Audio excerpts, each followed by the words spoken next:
Hey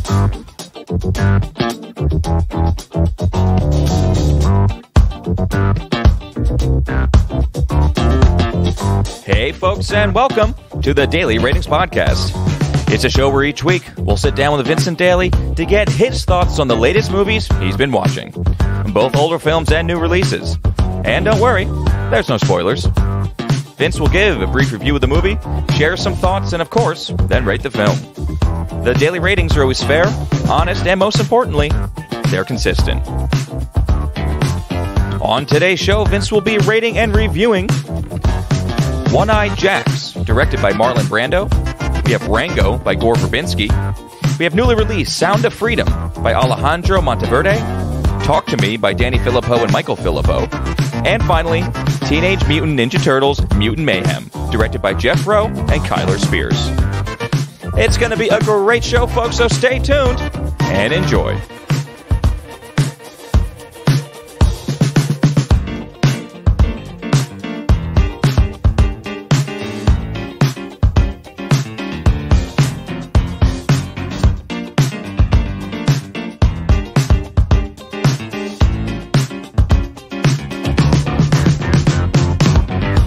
Vincent Daly, how we doing, buddy? Tommy boy, how's it going? It's going okay for me. How was your past 2 weeks? Past 2 weeks. How you been? Movies on the road. Last year we did a lot of action TV movies. We did Ambulance. Ambulance. So this one was a lot more structured around new movies. So briefly, I thought maybe of doing all the Ninja Turtle movies. There's the 3 original when they're in suits, and then there's the 2 equally awful Michael Bay ones. And mainly it was the Michael Bay that was driving that idea. I think it's okay that you didn't do that. Yeah. I think that you have enough this year. You got to worry about when it comes to franchises. Yeah, exactly. But no, we have 3 new movies. Talk to Me was not on my radar at all, so I'm excited to hear about that. Oh, yeah. And then, of course, we have Sound of Freedom, which has been out for a while, but continuing to have long legs. It's officially too big to ignore. It is too big to ignore, and it's continuing. It's just like it's still doing better. It got knocked off in the top 5 of box office, right. But it's still right there. It's number 6. It's better. It's doing better than Mission Impossible. Wow. Poor Mission Impossible. Poor Cruise. Yeah, I think left on the chopping block or the back burner is going to be Meg 2. The first one is rated, folks, on the site, and maybe not absolute garbage, but not great. And also didn't get to Haunted Mansion because honestly, I just kind of figured no one would care about a second failed reboot of a Disney ride IP. Folks at home, if you're really dying for Meg 2 or Haunted Mansion, I guess Meg let us 2's know. doing well. Really? I think they really trying to get big in the Chinese box office. Yes. Because even the first one, which you rated, it's on the site. Yep. Heavily Chinese produced. Absolutely. It's kind of like it's a big split. So it's trying to be more of a worldwide type thing. And usually, like, kind of mindless blockbusters like that will do better just because there's no language barrier or anything like that. It's why we see the Fast and Furious gonna do better. Huge Asian, very big Asian when it comes to the Asian box office. Right. Asian Pacific, I should say, the way they break it down and everything. Yeah. So, okay, I like this week. We're going to start with our West. Are we going to continue Western Week into August? At least one more week. Oh, good. One more week I got. Yes. Because I watched one, which I think we're going to do. Yep. I think we're going to do it. Okay. Yeah. I watched 2 this week. I'll let everybody know. I watched Rango and Sound of Freedom. Excellent. Which we'll do together. So I did not see our first one on the list here. We're going to go back to 1961. This is starring and directing Marlon Brando. With One-Eyed Jacks, Vin. And let's get into it. I think this had good... Did you get this from my list I sent you? I think so, yeah. This wasn't really on my radar. Yeah, this had some good reviews, and it's Marlon Brando, and he's directing. All right. It's his only film he directed. Yeah, so I think it's good that we're covering it. Yeah. But it's 61. What do we get with One-Eyed Jacks? Well, I can say it was good that you didn't watch this one. Because One-Eyed Jacks was not the best. It wasn't bad by any means. This is our first Marlon Brando film on the podcast, and like I said a moment ago, folks, totally an anomaly in that it's his first and only time directing a film. We touched on it a few times over the course of the podcast, most recently with Insidious Red Door. Does the juggling act of acting and directing kill a movie? I personally don't think that's the case here with One-Eyed Jacks, but certainly it feels like a vanity project for Marlon. He's got a very very big wardrobe, a lot of romantic scenes, and so much so I'm kind of walking away with this that it's less of a Western and more of a Tex-themes romance drama. it's Tex-Mex romance drama, basically. One-Eyed Jacks is about outlaws tangled in crimes south of the border. But unlike so many Westerns we've covered on the podcast so far, it takes place in the prime of 1880. Marlon Brando plays Rio, a smooth-talking bandit and certainly a drifter, but always seems to make it out on top. What's odd about this is we barely see any action in the film. The crimes, the bank heist, his fellow outlaw crew, we don't really see it happen. We just kind of see him showing up in a new outfit and say, "Oh, well, I guess he was successful because he's dressed to the nines in this in this Western town." In the opening sequence, we do see him knock over a bank with his partner, Dad Longworth. Talk about a top 10 name, Dad Longworth. Played by Carl Malden, but one of them has to take the money and the other has to take the fall. Brando nobly tells him to go on, and 5 years later finds himself out of jail on the hunt and suspiciously finding his partner in a vastly different circumstances. The shame of it is that first bank heist is really cool. Shot well, huh? Yeah, it's just Brando. I don't know. He's the most evil he is in that moment, in that opening sequence. This woman doesn't hand over some rings. He's cleaning the purses basically. She doesn't hand over rings, and he's just so like ice cold cool. With he puts the one ring in his mouth. He goes, "You got anything else?" And it's just like it's just so great. And it's a shame that we don't see more crime in this. I mean, this is again night and day with the Wild Bunch, night and day even with Butch Cassidy, even though this is coming out in 61, right? I think 61. Yeah. And would you say that he's kind of he's his persona that he comes off with that bank heist, a little bit of man with no name?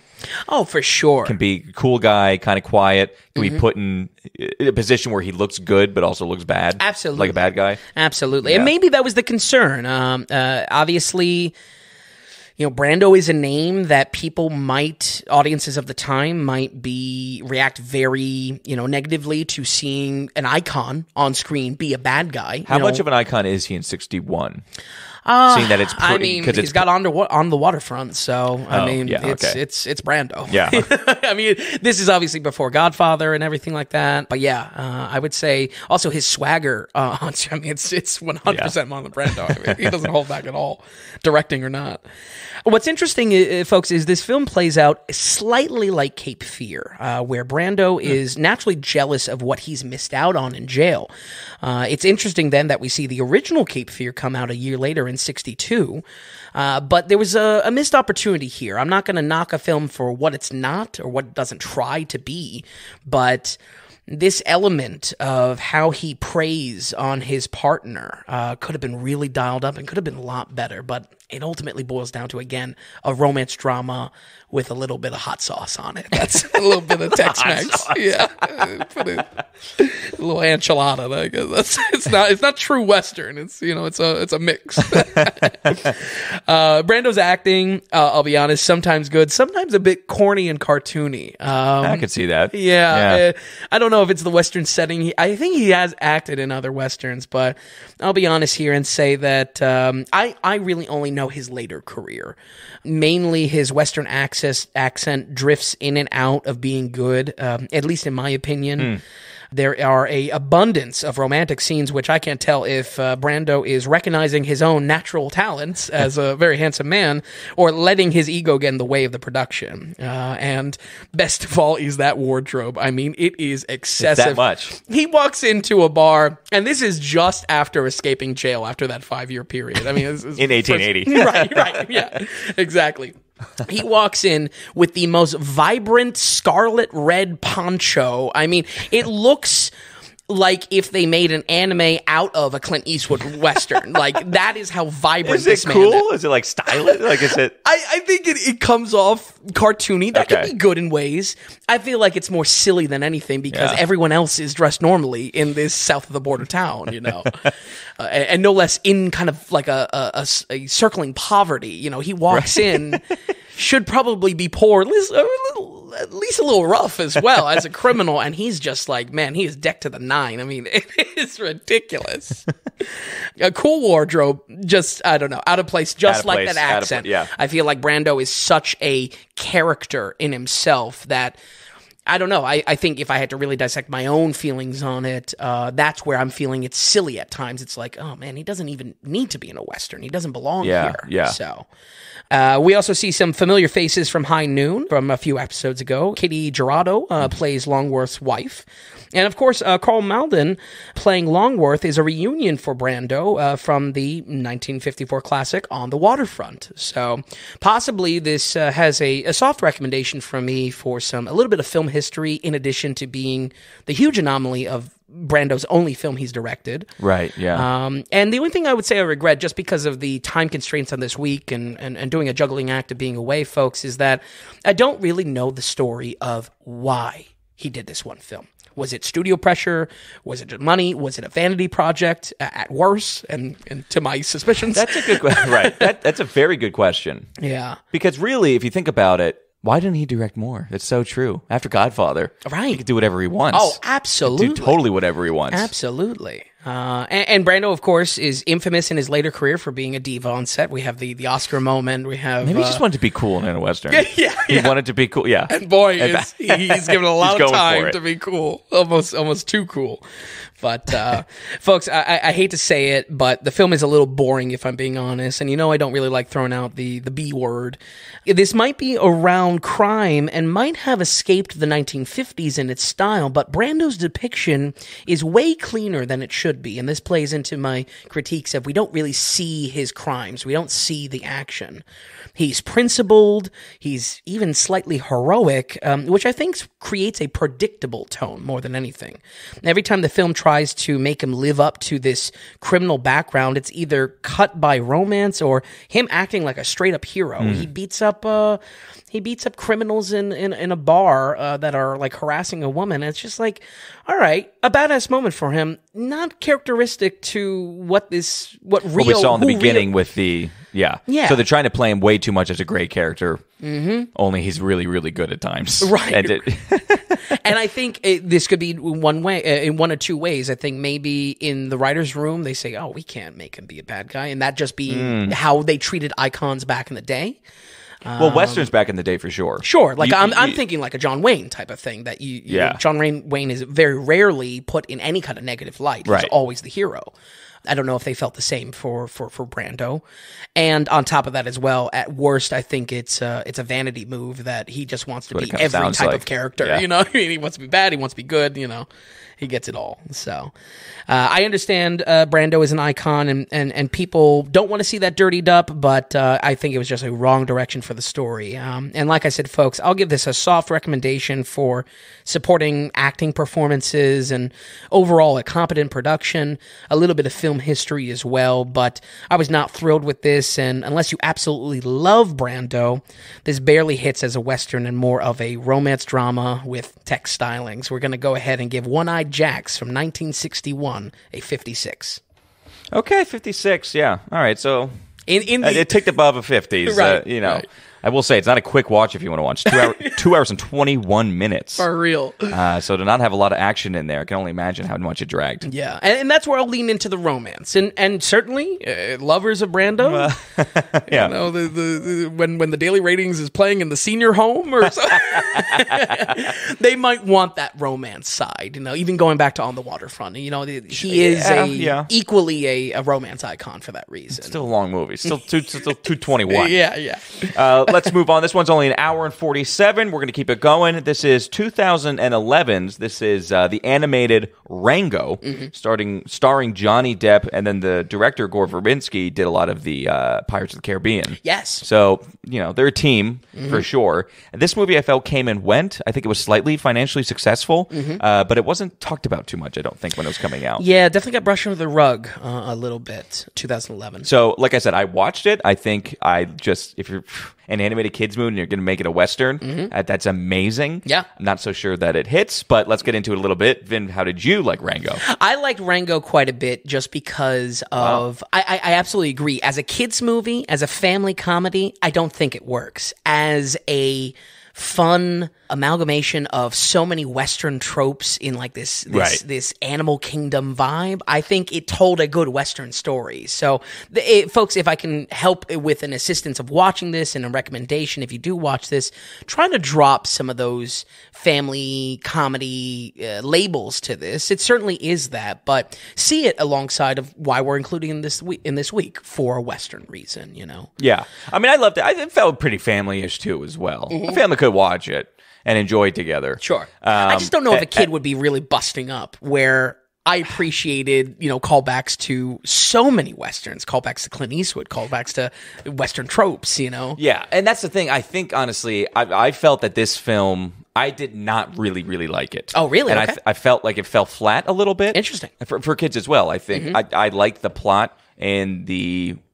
relatively the short line synopsis of the film. I kind of like it. In execution, I just think it was done kind of poorly, and I'll bring the B word out again. I found the whole thing to be a little bit boring as well. Right. So for that aspect, I love the idea of animated Western kid that adult could totally connect with. Yep. I just think it lacked punch. It lacked... not enough funny, not enough going on. There's too many slow bits for an hour and 47. Yep. That wasn't enough to grab a kid. The only reason why I was hanging on a little bit was just because of those Western tropes, a little bit, something I can get behind. Yeah. I thought it fell flat a little bit, though. Sure. And not like really knee-slapping funny for a kid as well to be attracted to. Nothing was. Exactly. If anything, all the comedy was more cute. And, again, that is how the film is labeling itself. Certainly that's how, it was marketed. So that's an important point. Gore Verbinski is a name I was excited to see. Last year we covered 2002's The Ring as a great watch. And largely Verbinski's work in adapting the original is what I praise there. This is an animated family movie, so a little bit different than The Ring. Big jump. Yeah. And he continues his longtime partnership, as you said, Tom, with Johnny Depp, especially coming off of the Pirates movies, and then even after this with, I think, Lone Ranger. Oh, he does Lone Ranger. Yeah. Oh, boy. So he was in a Western mood. Yeah, right. Honestly, I was pairing it this week in addition to the Western spotlights because we get to cover a Western while also covering a Nickelodeon film alongside of the new Teenage Mutant Ninja Turtles. So, was that Nickelodeon too? Yeah, partly produced. Absolutely. Man, I think Nickelodeon owns the full license on TMNT. Okay. Yeah, so. I was happy to see Nickelodeon as well. Even I made a note of that, and it's just that what about it was that made you say, I really enjoyed it? I think the visuals specifically. The animation, I'll give you that. I really appreciated the fidelity of the CGI. I really appreciated, and I'll go into that a little bit. Okay, all right. But when it comes down to it, I mean, I was appreciating this as an animated movie more so than even a family and a Western movie. Yeah, okay. And I think there's stuff to love for really Western fans. I don't want to give it away, but the fact that we get some shout-outs to specific Western stars in this. I know, and it's Timmy, my boy. Yeah, Timmy Oliphant. Yeah. It's like I feel like I should love this film, but I can't get away from an execution, it being a little bit flat or, just not very exciting. Sure. There were some slow moments, I thought. And again, for an hour and 47, I just think there could have been more punch and more bang there. Yeah, absolutely. But that's pretty much what I got there. As far as our rundown here, Rango is about a squirmy pet chameleon with big dreams of being a star from his comfy cage. Beyond his worst nightmare, though, he is thrusted into the desert wilderness with all the attention he wanted from from a Wild West fantasy town. There are all walks of animal life here, so when Rango is introduced to the food chain, not only does he shake things up, he brings in new threats to the town. I would say this movie is so inventive in its animation of miniaturizing the world around them. The set pieces that revolve around small everyday objects I thought were wonderfully creative. It creates like a Toy Story vibe. A little bit, yeah. Yeah, or even just something like from the video game space, like something like Pikmin, where the shrunken world plays to a visual comedy. Mm-hmm. The outhouse being a Pepto-Bismol bottle, the bank vault being a water jug. I really love the scene as well where Rango climbs into the Coke bottle, and I just thought that was a fun action sequence right in the beginning. I would say this has a pretty sharp script for a kids movie, almost maybe too sharp, and that's where we lose some of that comedy or just raw funniness that would be needed for this to be a real big hit, no less for a Nickelodeon space. But I would say the visual comedy that comes from this, I personally really appreciated. I think that's where I'm coming from for the whole thing. The attention to detail, whether it be Western tropes, animation, the quality of the whole production, that's what I was appreciating about and this. I'll totally nod my hat to that too. Animation was good. Rango looks great. Yeah. The character and a lot of the other characters too. The detail and the style of animation I think was really worked for this film because the vibrancy, the contrast of the desert and the clothes and absolutely and stuff. So that looked really good in the sand and the sun. So I totally give full props for that, and it did look. From the get go, the film does look good. Even it's still after that was going to be my point. I mean, I think the attention to detail of this has the potential to, I don't want to say timeless, but be a little bit future proof a little bit going back into this. I thought this looked much better than even some animated projects coming out this year, and really it's that quality I think that looks gorgeous. I wrote here 2011 hasn't touched this film at all. Maybe that's a little bit much. I think it has maybe touched it slightly, but I largely think it is owed to lighting around the scenes. The sun is so harsh in every scene. Shadows turn to be perfectly black. The contrast of everything, fur effects of the various animals takes probably second place after that, from reptilian skin to clothing texture to something I was appreciating were the eye moisture. It was the Toad character, and he had such wild eyes. And the eye moisture of it is just like, wow, that just looks so good. Yeah, like, it did. It did look really good. Yeah. Am I going to be in the minority there as just a lover of animation? Sure. I don't know if the average viewer is really going to appreciate or see that as the main highlight of the film. It adds it adds though. Yeah. That adds to an enjoyment of a film. Sure. Especially when you have this, because you're just naturally, with how you're setting... The setting takes place in the desert, and so just the contrast you can work out. Yeah. It is. It's pretty to look at. Yeah. And I think, again, that visual piece, the attention to detail, the fun visual comedy of these shrunken world, we'll call it, that's where I was really digging, the world building of this and how this played into a Western story. I wouldn't call this a star-studded cast, but we do have a solid backing for the many Western stereotypes personified by these animals. And it's through the supporting cast, this film, I think, becomes a true Western and not just a family film. Yes, it's a family film and captures... the family-friendly attitude. No one's really dying from bullet wounds or anything like that, or dysentery or any scary things that actually come with the frontier. But it captures such a perfect mix of 3 decades worth of film culture and has its chance to pick the best of it. Has its chance to pick from High Noon. Has its chance to pick from, the Dollars trilogy. Has its chance to pick from John Wayne. And do you think that it hit all that much? Maybe it was my mindset coming into this and seeing, I was already in Western mode. So to see so much of like boiled down Western put through this family film, I was digging it. Okay. All right. That's fair. I think it could be fun for that reason for a Western fan, but I completely recognize where it doesn't necessarily work for, your family-friendly crowd. I was surprised how slow it was. Yeah. I will say. When it got into some of the more chases, we had the chase with the mole family.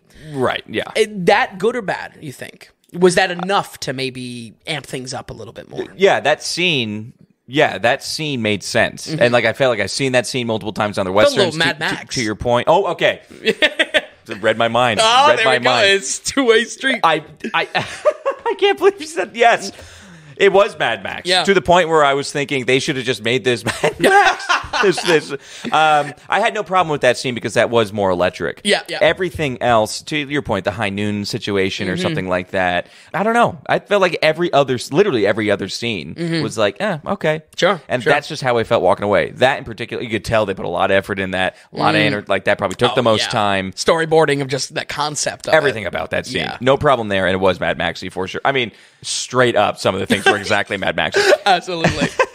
But I will say the part with the man in the West or the spirit of the West, that whole thing, I'm just like, man, you're losing kids right now. You're losing me right now. Okay. I think that speaks volume, though, because if there's anyone that could appreciate these Western tropes, I was expecting to be you. It wasn't funny enough. Yeah. It wasn't funny enough either. Interesting. Even, the fish out of water stuff that we always talk about. Yep. You have this guy shouldn't be here. He's here, could take up a new identity. That's great. So many more jokes that you could have. Yep. And you kind of just get right into it, and again, it's like, okay, yeah.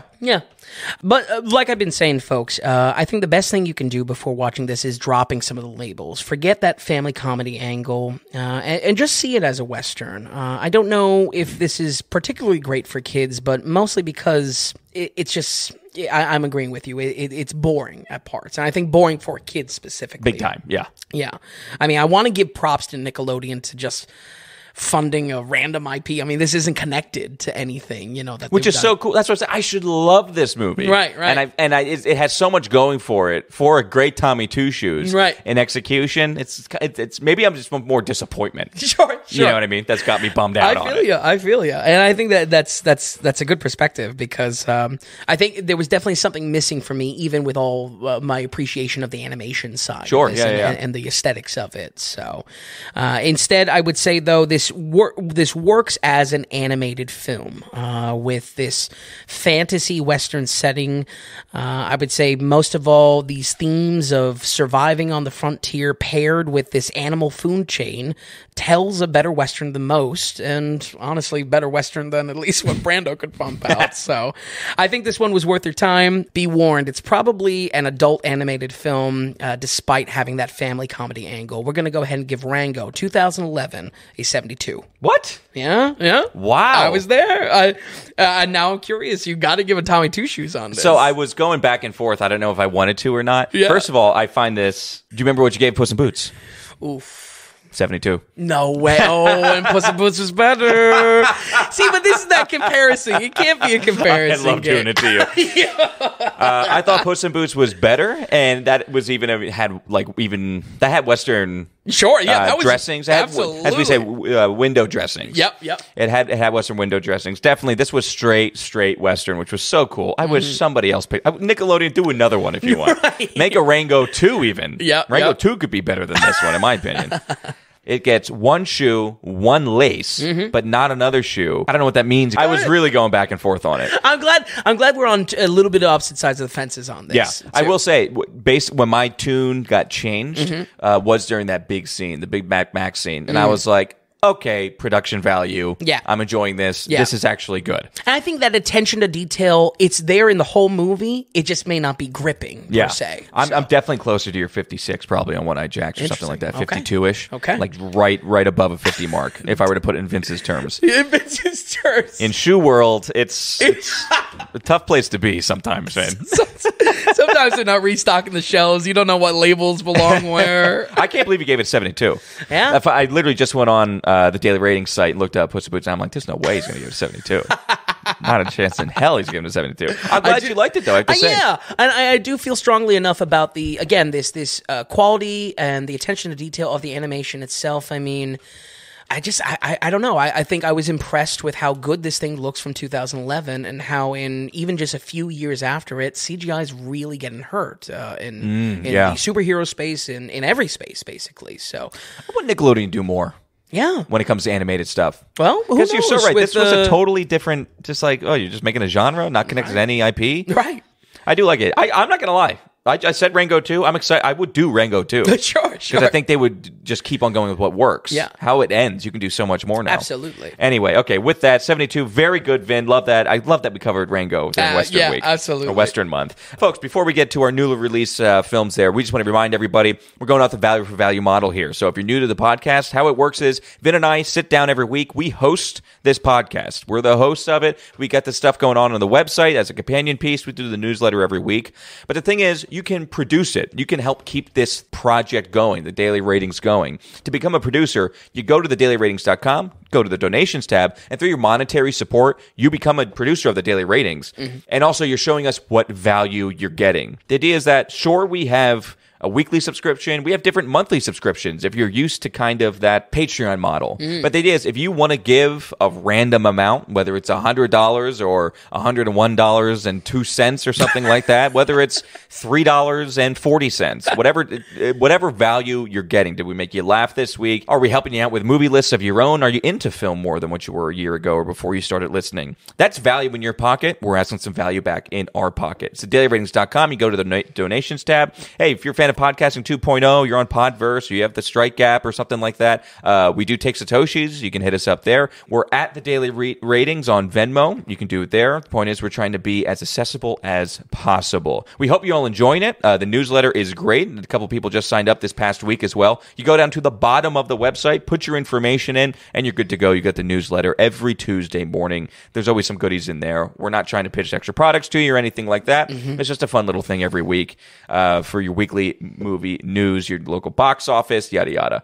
It's a good time. Again, it's dailyratings.com. We thank you so much. Don't forget, a hundy on the hundy as we are rounding our corner. This is episode 95, Vin. Wow. Can you believe it? Unreal. We are approaching 500 films that we have audio to. We have even more on the site. So just don't forget to go to dailyratings.com and browse around. There's a lot of films we haven't covered on the podcast. We put a lot of work in that website. So we did continue to put a lot of work. There's still a lot of catch up I got to do. And Vince crushing it on the social media apps. We have some great fun clips. We're like on Twitter, but we're also on Instagram and TikTok, YouTube. We got shorts and everything like that. Yeah, just fun little videos. It's great stuff. Some of our content and it's audio too and visuals and stuff. Absolutely, it's just fun. We're trying to have a bunch of different products as much time as we can, which we're physically running out of time in the week. There's too many plates in the air to do things. We hope you're all enjoying it, and we hope you're getting value for it. Can you send us some value back? And if not, if you don't want to give any money, if you don't have any to give, that's why we don't have paywalls or anything like that. Very true. Go and tell somebody about it. That's producing too, especially as we're rounding the corner. We're almost at episode 100. We're growing slowly. Anybody going out there kind of getting us in the conversation, we appreciate it so much. All right, Vin. So with that, let's keep things going. We're going to cover Sound of Freedom first, we'll do? I think so. It's been out kind of the longest? Okay, absolutely. So this new film, Sound of Freedom, directed by Alejandro Monteverde.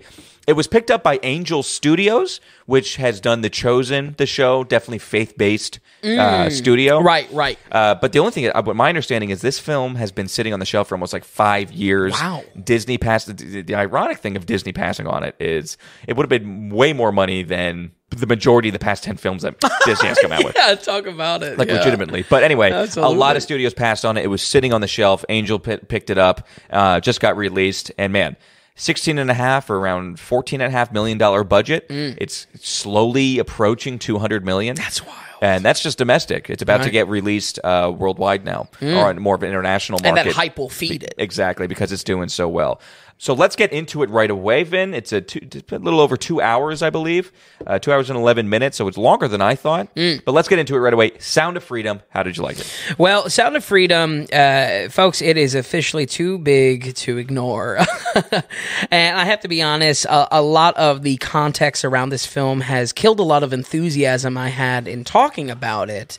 But we covered the Bible-thumping Nefarious earlier this year, and boy, is this movie a lot bigger than Nefarious, so I think Big my time. Hands are tied. I gotta talk about it.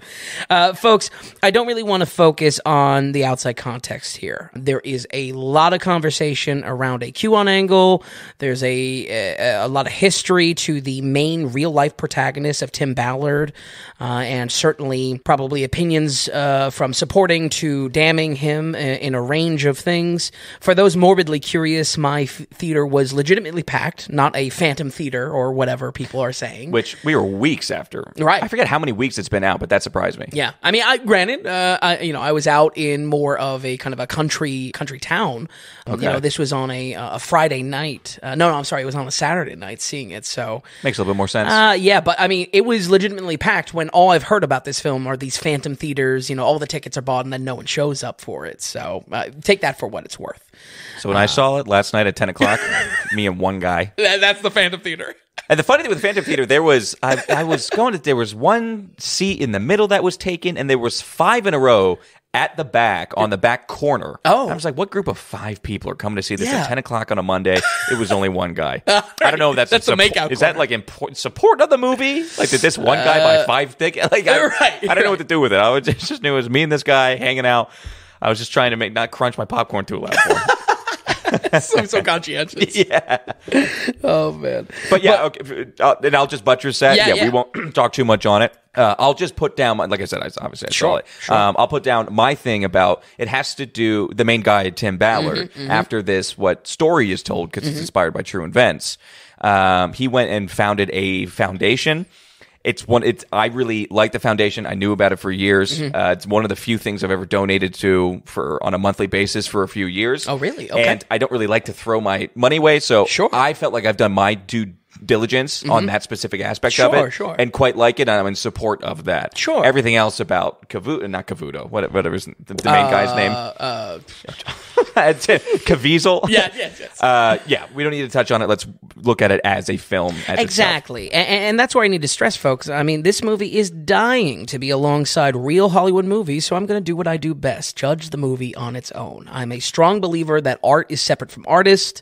Tom, you can put that on my gravestone. Yeah. I mean, I really mean it. As, movie qua movie. Well, that's going to be our merch. Let's look at the movie as the movie. And it's a good idea, because I would have to say, when you watch the film, it is just kind of a movie. Right. Like, it's not really preachy. Yeah. We're talking about a little low budget, but it's just a movie. It's not. Nefarious was much more preachy with its message. And that's the only thing that annoyed with me a little bit, just knowing that guy, the Tim Ballard guy, and knowing the company that was started afterwards. Sure. Then, and I kind of like it. I'm just thinking, like, all right, I mean, we're talking about child sex trafficking and sex slavery, children. Like, and I'm just thinking, okay, we can all kind of get on board and not like this together. You know what I mean? Right. There's really no controversy here. I know. I think so much has been brought in with these, with the reaction, largely from audiences. I don't think that really the studio is pushing this message, but that Hollywood doesn't want you to see this. Hollywood doesn't want this to succeed. And again, I think the best thing I can do is judge it as a movie alongside of all, kids movies this week, Western. You know what I mean? Yep, so, absolutely. And what do you know? In not wanting to talk about it, we're talking about it pretty in depth. But this does allow me to reveal some production details, which I think will get everyone on the same page on the quality of the film itself. Folks, if you see this in theaters, you will undoubtedly be bombarded with splash art for Angel Studios. This is a direct-to-video studio, which in the year 2023 floods the corners of streaming services like Vudu with low-quality movies that they can pump out cheap and pump out. So if direct-to-video doesn't kind of put this in context for you, undeniably you can tell by the trailers that ran before this, which largely were all by the same director and on the same release schedule. Very true. Yeah, I noticed that too. But yeah, jokes aside, I mean, this is a heavy movie. I'll say a trigger warning in just the sense that, our podcast is played in all types of environments and audio environments. So it's some heavy stuff here. In Sound of Freedom, we follow Tim Ballard, who works for a special unit in Homeland Security. Their objective is one thing, working to capture pedophiles and bust sex trafficking groups. Their work is important and leads to the realization that it may not be solving the real crime. Ballard takes steps towards fighting the source of the trafficking and is pulled deeper and deeper into the hellish reality that affects countless children. And that's what I mean. Not only is it sex trafficking, it's kids as well. Yeah. And it's pretty Focused heavy on stuff. that, yeah. I found this to be a brutal movie in its tone that sells the misery and the nightmare that these children face. For me, calling a movie brutal means it dances on the line of going too far. I think this can be contextual, for instance, with audiences like we discussed a few weeks ago with The Wild Bunch, just not caring for the brutality of it. Right, right. But I also think it can be stylistic. A perfect example being Denis Villeneuve's 2013 masterpiece, Prisoners, which can kind of just be a little rough to watch if you're not ready for it. I didn't think you were going to say Prisoners. I thought you were going to say his non-English film in 2010. Oh, Incendies. Incendies. Same thing. Yeah. I guess Villeneuve is good in that way. But, don't get me wrong. I engaged with this film for its gravity. You knew about what you were walking into. Yeah, okay. absolutely. And I think it achieves that gravity of the story well. I think the kids' stuff is an extremely heavy subject matter and largely does a tasteful job at presenting it.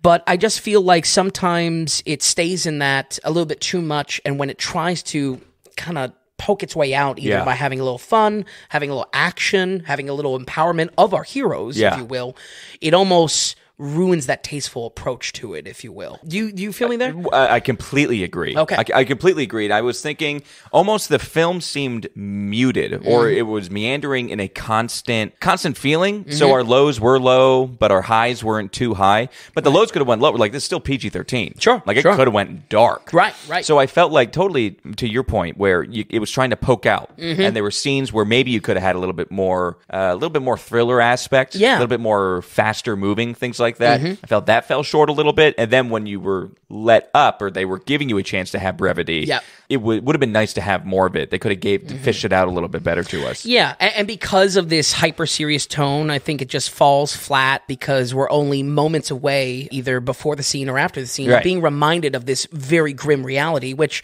hey, I mean, not that the film is all about its agenda, but telling the real life story of these children being, a part of this terrible thing. Right.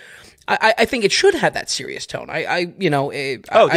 sure. It's just that it's such a commitment to the hyper serious that it kind of shoots itself in the foot. Go ahead. I was just gonna say there was two movies that had in mind with I wish it could have like played with a little bit more or done as good of a job as them. I don't know what you'll think about it. But one was maybe Blow. Oh, okay. Blow goes through a big roller coaster of intense feelings and backstabbing and stuff like that. But that movie can move, and then the music kicks on and you're flowing. It's got a flow to it. Sure. You can take now. That's dealing with drugs. This is dealing with child sex trafficking, heavier. But at the same time, they were trying to have moments of brevity. Yeah, and that's where I wish it had that speed that where that Blow could do. Yes. And then another film. This was like muted, kept on saying this is a muted, these scenes are muted, not hitting as much as they could be, whether brevity or super serious. Sure. So then I was thinking of just like, all right, just give me a rated R Sicario, but instead of drugs, give me sex trafficking. Right, again. Exactly. And so it just the peaks and troughs were not as high as low as I thought they should be. Sure. What I mean by muted the entire time. Yeah. And I wish those films that hit so much, whether you feel good watching Blow or you feel just like really intense and focusing so much on what's going on in Sicario, this couldn't hit either. I think so. And I think probably both of our takeaway is that Villeneuve should have directed this. Because I feel like the serious tone could have really been driven home with it. Personally, I thought a lot of it had to do with the director, too. I think definitely another guy behind the camera could have been... And even asking studio the actors to do a little bit more. Yeah. But again, Angel had nothing to do with it before, so I was just like, oh, okay. You know what I mean? It was so much of this was crowdfunded and stuff. Oh, okay. And that's up to 5 years ago. Wow. Yeah. Okay. Well, I mean, I think it's best shown in when Ballard is giving the occasional badass moments of the story. To me, it felt a little bit like Steven Seagal vibes in like a direct-to-video type of thing, where it's just like, it's really harsh, and then it's just like, oh, he's having fun with it. Yeah. I just feel like they feel incredibly outplaced because, again, almost every scene is bookended with really driving home the reality of every day that slips by, the victims slip out of Ballard's hands. And I feel like if there's anything that's good about the story as well, in not even his heroics, but his drive, I think it's that it really never loses the fact that he's driven on focus to find these kids. So I think where the studio head or the studio note doubt rears its ugly direct-to-video head is in some of the portrayal of it. Ballard is played by Jesus himself, Jim Caviezel, who was in Passion of the Christ. Right. And is in the new one that's coming out. Right. So, boy, if that's not a vanity movie, I don't know what is. Yeah, does he play Jesus in The Chosen, too? That Angel Studio show about Jesus? Oh, I'm not sure. I'm not sure either. Yeah, but he's in it. He's in it, Yeah. right. And I'm not going to say that Ballard had a huge control in who he casts, He said he wanted. Oh, okay. Yeah. They're very faith-based people. Right. And that's why he was like, I want Jim Caviezel. Right. That's what everybody, yeah. I'm sure that played into the ego a bit. But overall, I mean, just with these studio notes and why I introduced it in that way is that it just feels like a TV movie in a lot of ways. I walked away and saying, like, this is like a really hardcore Lifetime movie. Like compared to Coda.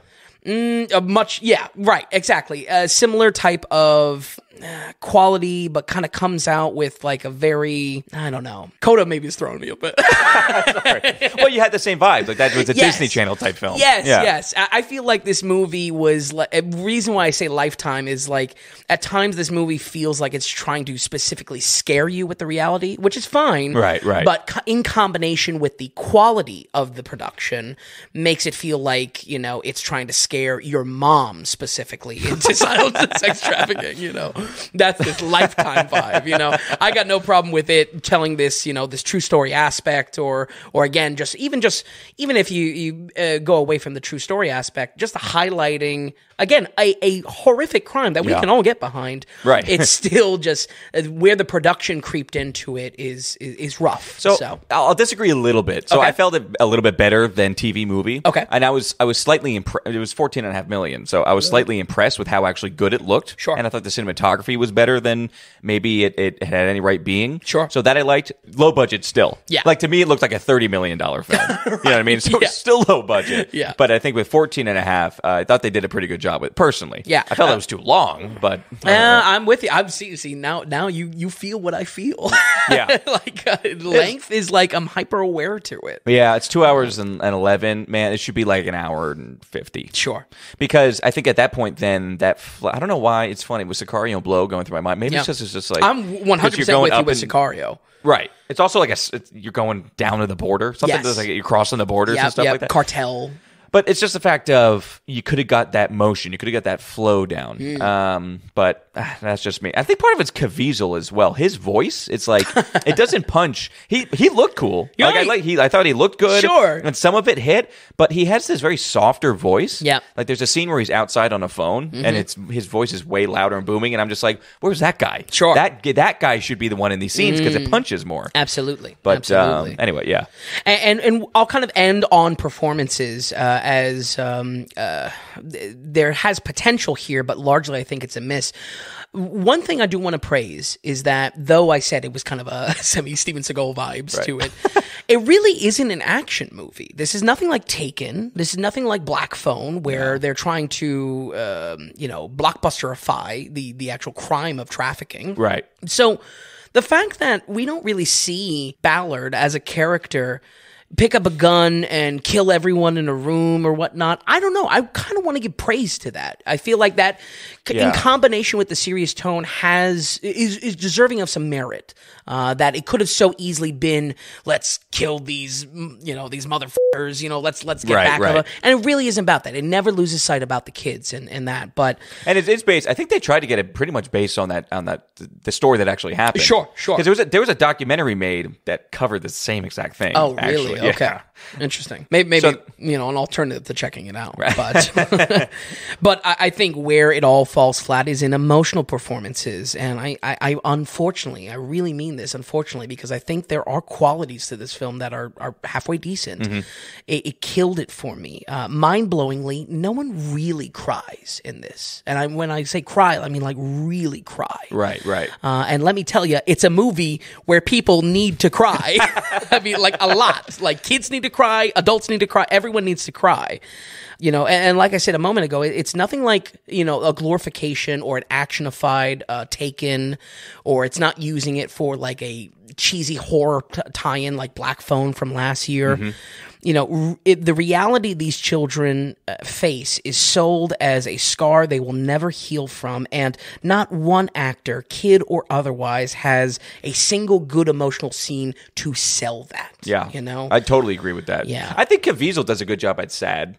Sure. When he gets the sads, because he's also like tough guy, kind of an agent. He doesn't want to cry. He does some tears and everything like that. So I thought his sadness, but he was so melatonin where he can't get out of that vibe a little bit. Absolutely. So then I feel like even his acting could have just been a little bit better. Yeah, absolutely. And I don't know. I mean, not saying that I couldn't grasp. I mean, per our discussion points here, I grasped the reality and the message the film is trying to tell, but I feel like it's really shot in the foot by just poor under budget performances. And again, where the ugly head of this direct-to-video style, even if not the production of the film itself, it rears its head. I could not get out of my mind. I was just saying, this is a B movie. It's funny. Is a B or C movie. Yeah, and most of the actors are B as well. But it's funny, even to your point of just like, you didn't get the big cry moments or anything like that. There's some good positive moments or reunification moments, and I don't think where are the tears of joy? Right, exactly. Right. Where is the hysterics? Yeah, exactly. And I get it. It's hard to direct kids. It's why I don't like kid actors. I didn't think the kids were terrible. They weren't terrible, but I feel like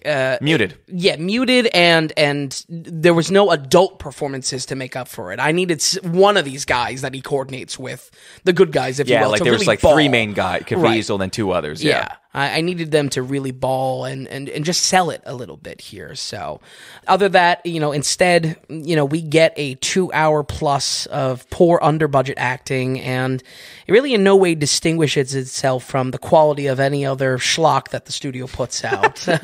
We're going to go ahead and give Sound of Freedom a 37. Wow. Okay. Yeah. Wow. Okay. I think the acting just killed it for me, and the acting is what needed to sell the message. Otherwise, it's not a poorly functioning film. It's a little under budget, but I think the acting is where I would say, I don't know, maybe watch the documentary instead. Okay. Honestly. And I think like there's some real shots that are shown in the film. I think part of that is taken from the documentary. Oh, really? Okay. Yeah. At the end, they have like a reel. Yeah. Okay. So basically, I'll just kind of reiterate some of the stuff I already said. Sure. I thought it was too long. I thought it could have been a much better film if it was shaved 20 minutes off. Yeah. I wasn't so upset about the acting. Okay. I didn't hate it. It didn't kill it for you. No, I just wanted more highs and lows. Sure. That's all. I just wanted a bigger range from our actors. So that we didn't get. And even brevity wasn't hitting when it should have, yada, yada. Even our last kind of mission trying to get somebody, that climax could have been a little bit better. Sure. I understand they're trying to tell it in a true way or something like that. It could have been shot a little bit better. I didn't hate it though, honestly. Sure. I thought I think. Do I give it a Tommy Two Shoes? I do have a Tommy Two Shoes for this. Yeah. I did have it. For me, this gets 2 shoes. Really? Yeah. Okay. I kind of like, and maybe it's also because again I knew the story a little bit more for years now, so I thought the telling of it was just a little blah, but it still did a good job of doing what it's trying to do. Absolutely. So it gets a lower 2 shoes, but it's better. The soul is worn down. I liked it better. Shockingly, I liked it better watching it than Rango, to be honest with you. I don't know. Wow. That's kind of surprising. Unbelievable. But I give it 2. Yeah, I'll give it 2 shoes. Sure. And like I said, I think there is merit in some of that boring aspect of not being a bombastic action movie. It has kind of that serious tone, maybe those more boring tones. It's in service of the message it's trying to sell. Yeah, just softer and kind of meh, a little bit meh. Yeah. But low 2, for me, low 2 shoes. Yeah, crime investigation, certainly, but yeah. Okay. All right. So third. I like that we're backwards on this. We are a little, yeah. I think that's good. and especially because I really didn't expect to be on opposite sides of fences on Rango. But I thought I was surprised with that a little bit. Yeah, I was a little lackluster. I'm Woody now. Now I saw Rango. Reach for the sky. Now I saw Rango before as well. Oh, okay. And I thought it was that was years ago. Sure. And I was just like, man, this. And I watched it again, and I was like, no, let's go into it. Fresh eyes. This is the Daily Ratings way. Came out feeling the same way. But all right, 37 for Sound of Freedom. Very good, Vin. The funny thing, we didn't talk about it once for the past 5 weeks. Yeah, you know what I mean? For real. Okay, so we're gonna keep on moving. Again, I was a little bit not too even aware of. It's smaller time. It technically came out. It was released at a festival last year. I think in October. So technically it's got a 2022 attached to it, but it was actually had proper release just now. Sure. So this film is called Talk to Me, directed by two brothers, Danny and Michael Filippo. And maybe you can get into it because it's more your genre and everything like that. Yeah. So let's get into it. Talk to me. How'd you like it? Well, I'll say this much. When I first saw the trailer for this, folks, I was disappointed by such a bland-looking horror being released by A24. To me, initially, it felt like a countless Ouija board stories where a game invites evil ghosts, basically. But I'm very happy to say I was wrong, because Talk to Me is right alongside of Evil Dead Rise, being some of the great standout horrors in a year, jam-packed with horrors. Wow. I think this is alongside Evil Dead Rise that is really going to be in some of my top horror of the year. Really? Yeah, absolutely. Again, and I thought this was going to be a throwaway for this week. Was it getting hype in like cult circles? Not really. I mean, to the point that A24 picked it up later and did this release. Sure. But yeah, I mean, what's interesting is that this is the first feature film from the Australian duo, the Filippo brothers. But before this, though, they created a sizable YouTube channel. I'm talking 60 million plus subs of making content for the internet. So they're YouTubers turned directors. That's very much like Skinamarink guy. Yeah, absolutely. Yeah. Absolutely. Good call. And I think I was expecting there to be more hype with this, because guess what? That's just their national base. And they also, I believe, I'm not, not on Australian YouTube, but not down under. We got to get in those circles. right. But apparently they made even horror content within, like a scary story time type of videos, if you will. So, but I'll tell you what, against all expectations, even to the point of like first 30 minutes, I was kind of hating on this film. It turned it around. Really? I think this was a great horror movie. This is very good. This is very exciting. Yeah. Last year, A24 thrilled me with Bodies, Bodies, Bodies, and I would be happy to say that this film has an equivalent youthful energy and breaks far from that generic sounding premise. Talk to Me refers to the phrase that is spoken when playing with an evil hand that is being paraded around an Australian high school, and I really mean paraded. It's like a thing brought to parties. It's like a case of beer that's brought to parties. It's a little weird and out there. Viral videos, wild parties, and most of all, word of mouth has given this petrified hand quite a reputation around the high school. Once you grab the hand, you are paired with a ghost from the afterlife and invite them into our world briefly. Now, at this point in the setup, it still sounds pretty bland. And this is where I was even still kind of hating on the film with it. But a wrinkle is added to the story that makes all the difference. In all these horror movies, I'm always questioning the logic. I can't turn off my brain and say, why the hell would they continue screwing around with the ghosts? And I feel like that believability is what turns a lot of people off on horror. Like, why would you walk down the scary hallway? Just that dumb stuff that you can't get over. Exactly. Yeah. Here, the wrinkle that is added to it is very smart and plays to, again, this kind of youthful energy around high school. It happens when you play the game. It gives you an unbeatable high that is better than anything these high school kids can get their hands on. And I think in that, the film captures a true-to-life aspect that kids will do anything if they're bored enough. And I just love how the rush of using this crazy voodoo hand was similar to how high school will do the dumbest shit to get high. I mean, it's like, I think it's generational. You always hear about some craze that high schoolers are doing that aren't necessarily drugs or getting high. This captured that. That's cool. I was like, wow, all right, that's taking it up a notch and answers our question. Why are they messing around why are with they this even voodoo doing hand? this? Right. Yeah. I mean, it's like you touch it the first time and you're seeing ghosts. So it's already confirming ghosts in the world. Why would you mess with it further? This euphoria, this high that they get off of it, I thought was very smart for doing that and shows a lot of youthful energy in our directors as well. So in the writing of this. We follow Mia, played by Sophie Wilde, who is processing a recent family death and takes a liking to the game a little bit too much. Add in some themes of peer pressure and grief, and you get a seriously thoughtful horror movie. This is much more insightful about the spiritual side that they interact with than I expected, and again, that unfolds as you're watching the movie. This is, for instance, so much better than something like Insidious and how it handles the spirit realm and what evil lurks there.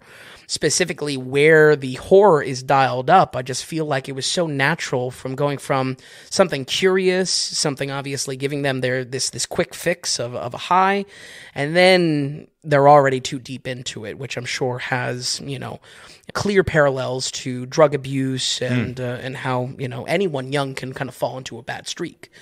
I have to say, though, this is a solid performance from Sophie Wilde. She hasn't been in much, but her acting here was great. She has I want to say just great visuals. I'm not saying, she's attractive, but just great horror visuals. It reminded me, and this might be a little bit out there, it just reminds me of Shelley Duvall in The Shining, where Shelley Duvall in The Shining looks like pathetic, but plays to such a great horror character to be a victim. In a similar way, Sophie Wilde here, she really sells that she might be into trying out a drug like this or getting into a bad spot with it, and I feel like it was a great horror protagonist for how much she was able to bake into the performance, and just looks-wise, it looks like, well, yeah, she might end up on the wrong side of something. Right, in okay. High school. She was totally selling it then. Yeah, absolutely. Empathetic as a character, but also a little wired, a little crazy, which it creates an unhinged element.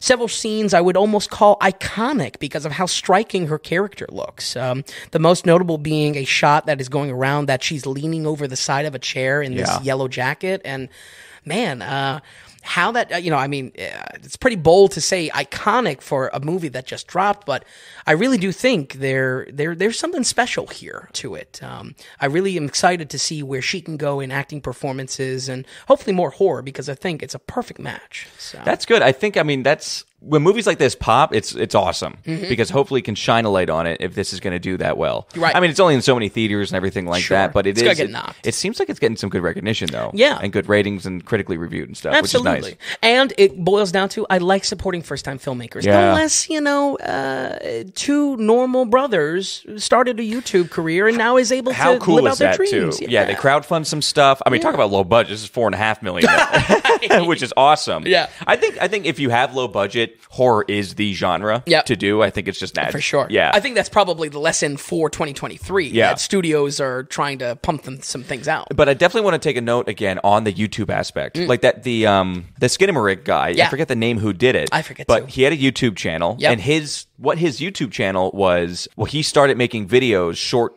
videos of nightmares he would have, and then his fans would write in about nightmares they had, and then he would just turn them into stuff. Then all of a sudden he can make a picture like Skinamarink.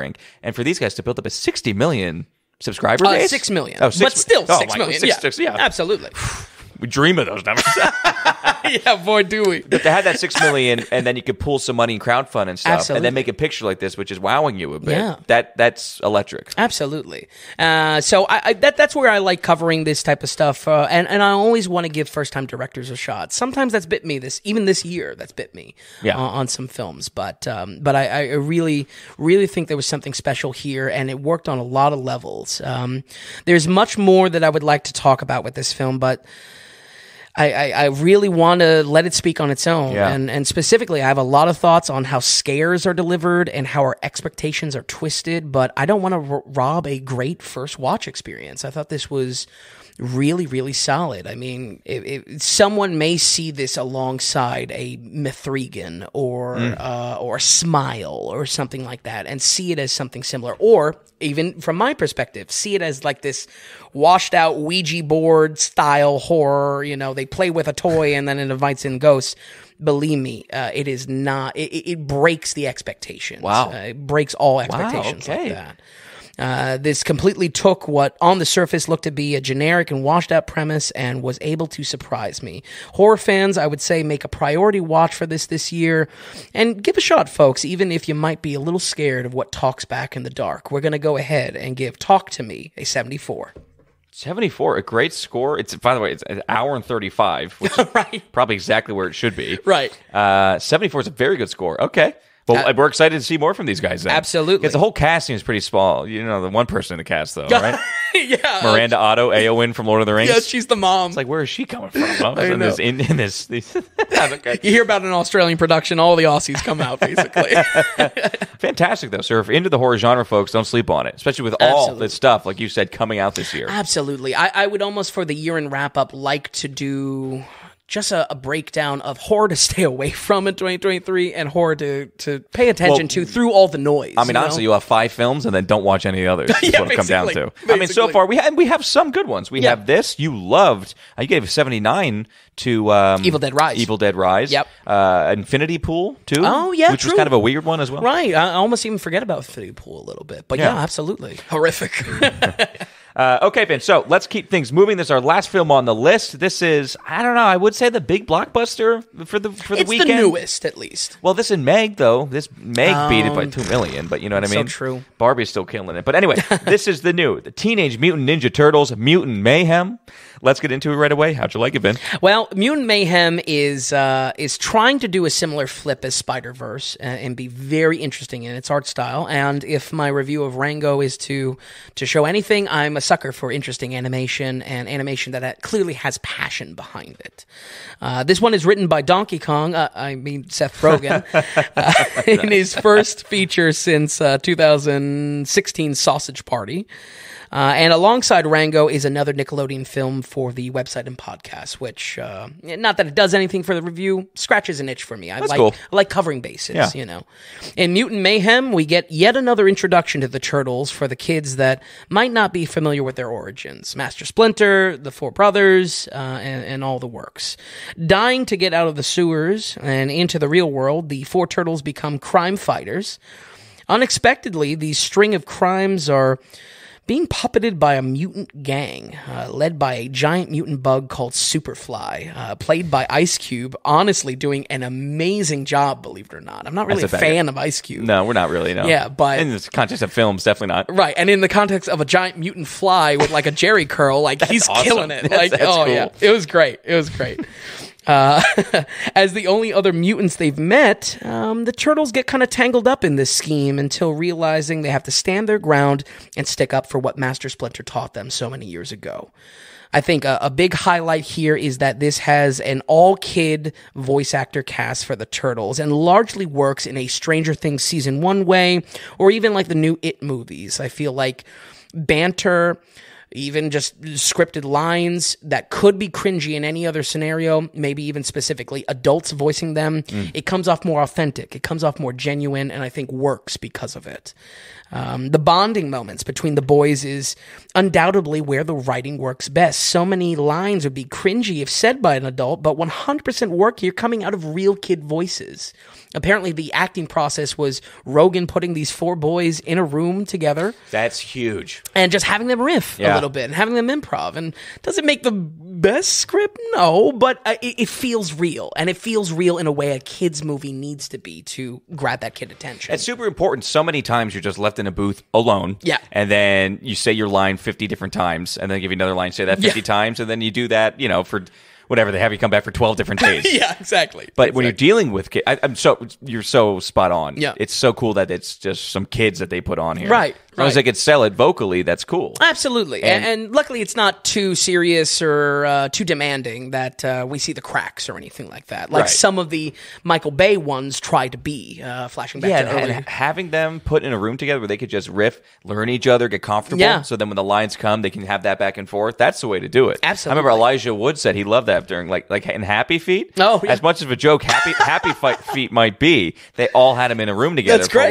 for a lot of the stuff. Yeah. Something I wish like Toy Story did, which they never did. Oh, for sure. You know what I mean? Absolutely. So I think that's super smart, especially when dealing with like children actors. Like they're all under 15. They look and ensemble type of scenes. These 4 boys even over talking each other as the Turtles. So, I think it sells good scenes. Even if maybe an adult seeing this might not like how riffy or improv-y it sounds sometimes. And it's the little things too for this kid aspect. The love of Master Splinter Master as their dad. They don't call him Master once; they call him Dad, and who, by the way, is voiced by Jackie Chan. Which I don't know. It just sold a kid element so well. So, I think where that writing doesn't work is in a lot of Deadpool style pop culture jokes that are just a bit too frequent and go on a little bit too long. I think, folks, if you're not hooked on this kid voice acting element, these cringy elements are going to be a lot worse for you. So, viewer beware. A lot of this apparently came from these riffing and improv sessions that the kids were actually just talking about what made sense to them. Nonetheless, it could be a big miss if you're not hooked on that first beat, if that makes sense. Yeah, no, of course. Yeah. This movie adds some necessary city grit to the New York City setting. Hearing the turtles jokingly say, "You're," and "we outside" was honestly amazing. I loved it. I was laughing out loud with that. Best of all, this comes with a phenomenal soundtrack of eclectic hip-hop choices. I'm really not sure who curated the licensed songs, but composing this one is the legendary composer duo of Trent Reznor and Atticus Ross, which the score here is killer, especially for the villain tracks. We get some really cool... Again, I don't want to overcompare to Spider-Verse, but Spider-Verse sounding out there type of score. That's a big name. Trent Reznor, folks, if you're not aware, he did some of the Dragon Tattoos. He did Social Network, Gone Girl. Yep. Like he's a big man. And of course comes from Nine Inch Nails fame. So I mean, I didn't know that. Yeah. I just know him for the movies. I've been doing the podcast long enough. Yeah, Tom, I never expected to be a Nine Inch Nails fan. But yeah, Reznor has earned, and his partner Ross, has earned a legendary status. Pretty much after Social Network, honestly, I think is where they cemented as a dynamite duo among the wonderful, wide-versed talent in the composer space. So in a kid movie with Teenage Mutant Ninja Turtles, do they have a vibe about them? Like, for instance, Hans Zimmer, you can almost, like, whether you know if he did it or not, it's like, I think Hans Zimmer did this. Sure. You know what I mean? Howard Shore loves his horns and stuff. Right. Do they have a go-to yet? Whether it's synth or new agey or... Tough to say. Okay. I think it's definitely electronic elements to it, but that's also everyone nowadays. Okay. But just knowing Reznor's background with Nine Inch Nails, I think industrial elements would probably be the trademark, if you will. Cool. And those industrial elements show in these cool... brooding villain tracks that just sound great. Wow. It's really a great score, in addition to a pretty dynamite licensed soundtrack, which is not your... it's just not like New York State of Mind or something like that. It's really like some eclectic hip hop. There's Tribe Called Quest in there. It's a vibe of a lot of things. So cool. So I'm not sure who did that curation of the licensed soundtrack, but it was a good mark for me. Without a doubt, though, this movie is probably a watch and on a lot of people's radar because of this amazing art style. A lot of internet chatter has been comparing this to Spider-Verse, and even to my best attempt not to mention Spider-Verse, but I really personally don't think that's a good description here. Yes, both use cell shading to give a drawn look to the 3D animation, but it's a much different visual style here than Spider-Verse, and definitely a different visual style than the most recent Spider-Verse, which just has, It's bonkers. Yeah, it's on a whole different level. Yeah. I really loved it. It's like a sketchy doodle style with pencil stroke artifacts hovering around every drawing. Explosions, for instance, are just kind of a messy, fun, like scribble. Okay, that's cool. Which I liked, yeah. Characters, as far as their shapes, they look like they're straight out of Hey Arnold or something. I don't think there's a single head that is the same shape as anything. And that's where I was like, oh, wow. I mean, maybe Nickelodeon is putting some Nickelodeon-ness into this. But it felt like good, expensive movie, yes. right? It didn't feel like cheap show. No. And that good, expensive movie is shown in lighting effects, in design, and though this sketchy style may look lower quality, it's also purposeful because with purpose. Donatello sketches and we see drawings, they're kids, so that's where it's a stylistic choice and intentional for that reason. Okay. So, and above all, I think it looks great. If this is what we have to expect for future Nickelodeon properties, ripping off Spider-Verse for inspiration or not, it has my attention. I think this was a snappy hour and 40 minutes, offers a lot of fun action, and while it might not reach the heights of Spider-Verse, it's still well worth your time. We're going to go ahead and give Teenage Mutant Ninja Turtles Mutant Mayhem a 70 on the dot. Wow, 70. Solid. I love this. This is not a bad week. Yeah, no, it really wasn't. We had maybe two Snickers in there. Brando something burner. I'll tell you what, with this film, there wasn't so much buzz behind this. Right. You know what I mean? I mean, when you look at Super Mario had a lot of buzz after, but there was even more talk about that beforehand. Sure. I hope if it's this good, it gets a little love in the theaters. Sure. Seeing as a haunted mansion is like nowhere to be found. Right. Hopefully, maybe this is something I actually go take the kids to for the next few weeks. Yeah, absolutely. Wow, but 70%. Okay, so. And writing, like Seth Rogen's really behind this big time. He did the writing and stuff. Yeah, almost more so than the director. Which I don't know, maybe a little unfair. There's also a co-director on it. Yep. And, was the writing a little lackluster?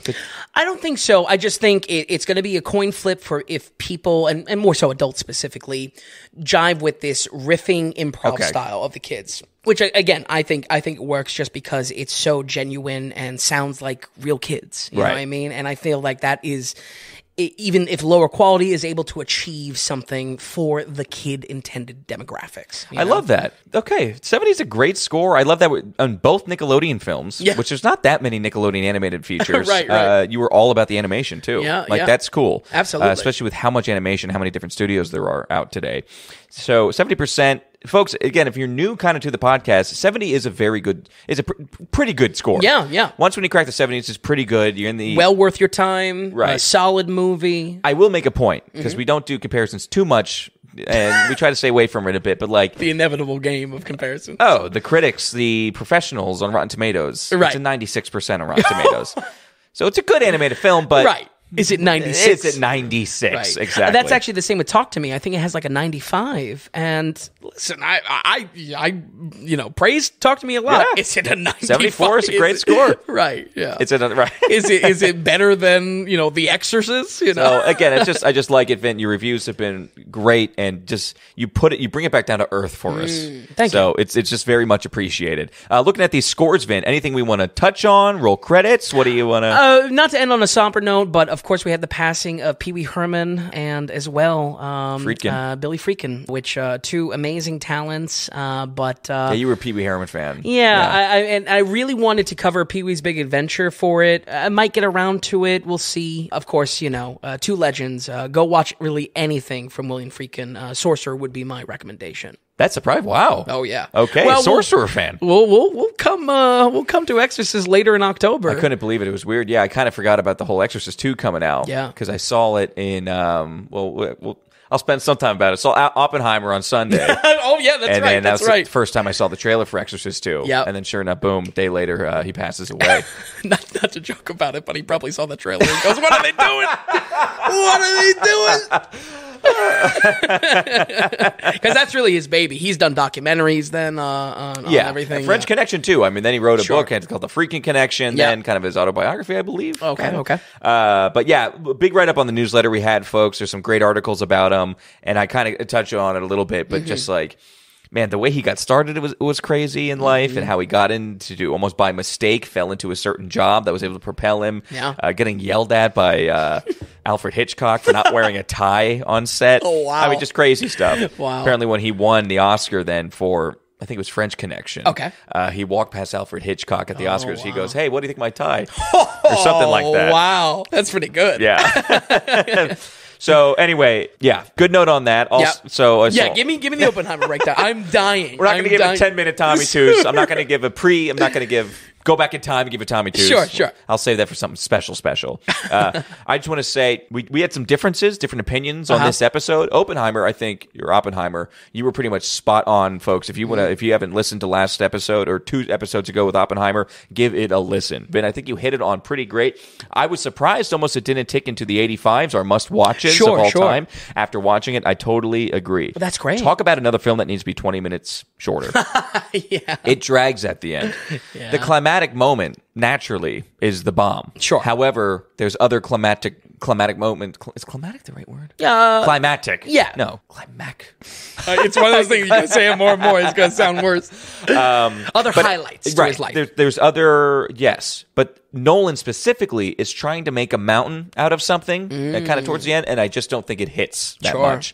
and I think it need to shave 20 minutes off, focus more on what's important, and drop some other aspects to it. I thought the time... It was his most tame he's been in for a while on time. Even though he is playing with the plot, switching from later years to early years, later years to early years, it was still very tame compared to a Tenet or even a Dunkirk, honestly. Oh, right. Well, yeah, Tenet's almost a headache at that point. But his layering of things, the acting, phenomenal. Yep. True. I mean, talking about Sound of Freedom with acting. I mean, grade A++ all the way. The acting was so good for basically everybody. I would say there was two main disappointments with acting. I wouldn't say two disappointments, but I would say the two that were lackluster compared to everybody else. Okay. We can talk about that after the show, though. Okay. All right. So I love your score with it. I'm not going to give it a Tommy Twos, but you had a good time. Had a good time. Really liked it. Just a bit too long. That's great. I would also say we were trying to watch it in full 70 millimeter IMAX, how it was shot. Everything was sold out. 3 weeks later, IMAX is still sold out. I put in the newsletter too. It got extended more for IMAX, so people have plenty of time. Nolan got his wish. Yeah. Well, I did see it in the fake IMAX, the AMC IMAX. So that was still nice. Good sound, big picture. Right. Loved it. Loved your score. Folks, I really think you should go back to that. That's our Barbie episode as well. So great. It was a great week. Yeah. Want to touch also last week with our stop motion special. It was definitely, I said this event, folks, before. I want to make it known to everyone listening. We had that in the can for a while. I mean, that was like over a year. In the early days, around episode between 25 and 30 is actually when we actually did it. Yeah. I loved your reviews so much. Some of those, especially your Kubo and the Two Strings review. Yeah. Really solid stuff. The research that went into it. It's just, I wish I was better on the mics. I wish I mic'd this up. I wish I was better. But boy, we're learning and our specials are getting better and better. But that content, your reviews were so great. Some of those were just really, really good. Hey, thanks. And folks, that's why we kind of kept it in the holster too. I really don't, I see both sides of it, Tom, more so it's just that I think we become so natural that an early review like that, it sticks out. It's not that it's necessarily bad. It kind of sticks out. But your research, you literally took us through. For those of you who didn't listen, I highly recommend going to listen to it. The reason being is Vin takes you through basically the Hollywood history of stop motion, the different milestones that were made, the important movies. We talk about other stuff that's not even on that list a little bit. So again, just the homework you did for that, Vin, loved it. It's really just it was driven by my love of animation and technology. Really, I think it was a technology dive, a film technology dive on it, and a total study. Yeah, that's why we loved it so much. So, but yeah, feel free to check it out, folks. I don't know, August is looking a little grim. I think we got the Gran Turismo. We've got movie, we got Blue Beetle. We've got some great stuff planned in the future, folks. We're really excited about it. Can't wait to give it to you. The Hundy is around the corner. Don't forget, donate a Hundy on the Hundy, folks. We're looking forward to it. Vin, thank you so much for stopping by. Thanks for these great reviews. Folks at home, we'll run it down one more time. We have One-Eyed Jacks with a 56%, Rango with a 72, Sound of Freedom with a 37, Talk to Me with a 74, Teenage Mutant Ninja Turtles Mutant Mayhem with a 70%. Folks, thank you so much for listening, and we'll see you next week on the Daily Ratings Podcast.